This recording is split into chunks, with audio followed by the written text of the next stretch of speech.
Different تھا. اسی طریقے سے مولا علی رضی اللہ تعالیٰ عنہ کا جو قتال تھا، چاہے وہ جنگ جمل میں ہو، جنگ صفین میں ہو، جنگ نہروان کے اندر ہو، تینوں جنگوں کے اوپر آپ صلی اللہ علیہ وسلم کی الگ الگ احادیث موجود ہیں. آپ صلی اللہ علیہ وسلم نے پہلے ہی پریڈکشن کر دی تھی، اور یہ سیدنا علی کی خصوصیت ہے. سوائے سیدنا علی کے آپ صلی اللہ علیہ وسلم نے کسی اور جنگ کے بارے میں، ایک ایک جنگ کے بارے میں معاملات کو نہیں کھولا، کیونکہ باقی جنگیں ایمبیگوس نہیں تھیں. منکرین زکات کے خلاف جو قتال تھا ایمبیگوس نہیں تھا، صحابہ کا اتفاق ہو گیا تھا.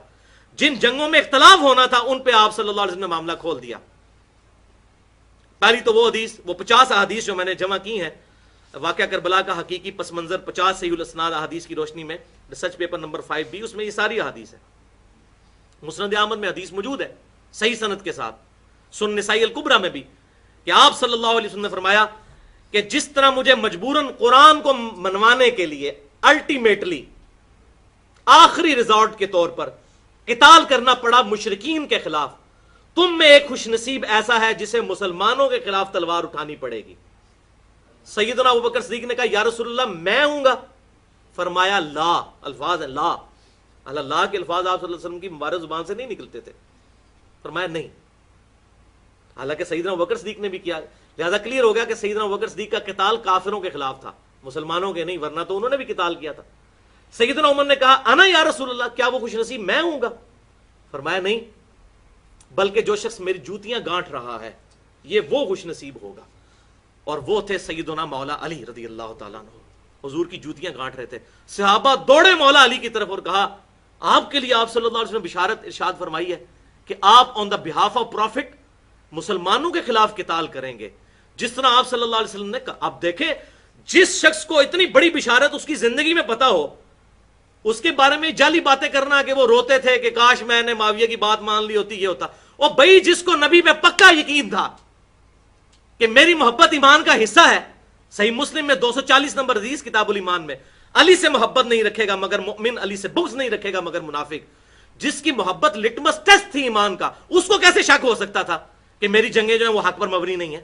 ایک لمحے کے لیے بھی ان کو شک کبھی نہیں ہوا، ورنہ تو نبی کی نبوت پہ شک ہوتا. تو سیدنا علی کو آپ صلی اللہ علیہ وسلم نے بشارت دی، تو وہ تو جنگ کی بشارت موجود تھی کہ خلافت راشدہ قائم تھی، اور چند لوگوں نے اپنی پارٹی بنا کے تو وہ قانون کو ہاتھ میں لینے کی کوشش کی، تو ریٹ آف دی گورنمنٹ تو قائم ہوگی.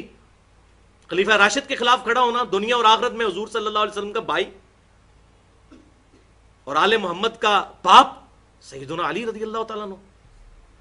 پھر جنگ جمل دیکھ لیں، مسند امام احمد کے اندر حدیث موجود، المصنف ابن ابی شیبہ کے اندر موجود. میں حیران ہوتا ہوں کہ حضور صلی اللہ علیہ وسلم کتنے حق گو تھے کہ آپ صلی اللہ علیہ وسلم کو جو غیبی خبر اللہ تعالیٰ نے دی تھی چھپائی نہیں، اور حالانکہ اپنی بیوی کا نام آ رہا تھا. کون شخص اپنی بیوی کے بارے میں بات کرتا ہے؟ کتنے ترک اس حدیث کے موجود ہیں.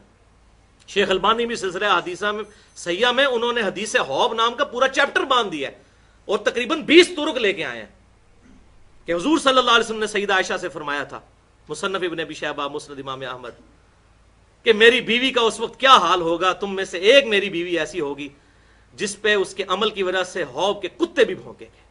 اور جب سیدہ عائشہ جمل کے لیے نکلی، حوب نامی جگہ پہ پڑاؤ ڈالا، کتے بھونکے. سیدہ عائشہ کہتی ہیں یہ کون سی جگہ ہے؟ بتایا گیا حوب. ان کا مجھے واپس لے چلو، میں تو آگے علی سے نہیں لڑنے والی. اور ساتھیوں نے کہا کہ جی آپ کی وجہ سے صلح ہو جائے گی، لیکن ہوا وہی کچھ. اور سیدنا علی بالکل کلین سویپ جنگ جیتی، جنگ جمل، لیکن سیدہ عائشہ کی جان بخشی ہوئی سیدنا علی کی وجہ سے.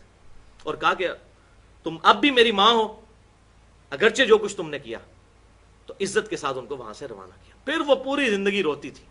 صحیح بخاری کھول کے دیکھ لیں، مصنف ابن ابی شیبہ میں بھی موجود ہے ڈیٹیل کے ساتھ کہ مجھے میری سوکنوں کے ساتھ دفن کرنا، میں نہیں چاہتی کہ میرے ابو بکر اور نبی صلی اللہ علیہ وسلم کی ان قبروں کے ساتھ مجھے دفن نہ کرنا کہ ان کی وجہ سے لوگ میری تعریف کریں. جو کچھ میں نے حضور صلی اللہ علیہ وسلم کے بعد کیا، مجھے میری سوکنوں کے ساتھ دفن کرنا. اچھا، جنگ جمل بھی، جنگ صفین، وہ تو جناب حدیث متواترہ بخاری اور مسلم کی کہ عمار کو ایک باغی جماعت قتل کرے گی. عمار ان کو اللہ کی طرف بلا رہا ہوگا، اور وہ باغی جماعت دوزخ کی طرف بلانے والی جماعت ہوگی. چیف آف آرمی سٹاف تھے سیدنا علی کی طرف سے جنگ جمل میں عمار ابن یاسر. 93 ایئرز ایج تھی اس وقت ان کی. ان کو شہید کیا گیا. سیدنا معاویہ کے سامنے لا کے سر رکھا گیا، مسند امام احمد المستدرک الحاکم کھول کے دیکھ لیں، اور ایک کہتا ہے جی میں نے مارا عمار کو، دوسرا کہتا ہے میں نے مارا۔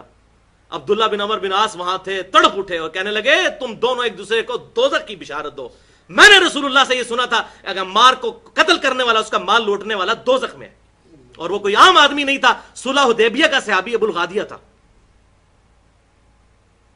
اس پہ شیخ البانی نے پھر پورے صفحے کالے کیے، انہوں نے کہا ابو الغادیہ چاہے صحابی تھا لیکن یہ اس پہ فٹ ہو گئی بات، بولے اعوذ باللہ۔ تو ہمیں بھی ڈرنا چاہیے ہمارے ساتھ کیا معاملہ ہونے والا ہے۔ اور جنگ نہروان خوارج کے خلاف بخاری اور مسلم کے چیپٹرز ہیں پورے پورے، کہ اس مخلوق میں افضل ترین لوگ ہوں گے جو خوارج کو قتل کریں گے۔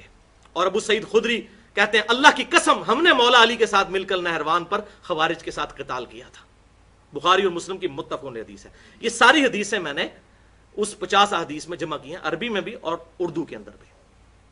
تو سیدنا علی کا جو قتال ہے معاملہ بالکل ڈیفرنٹ ہے۔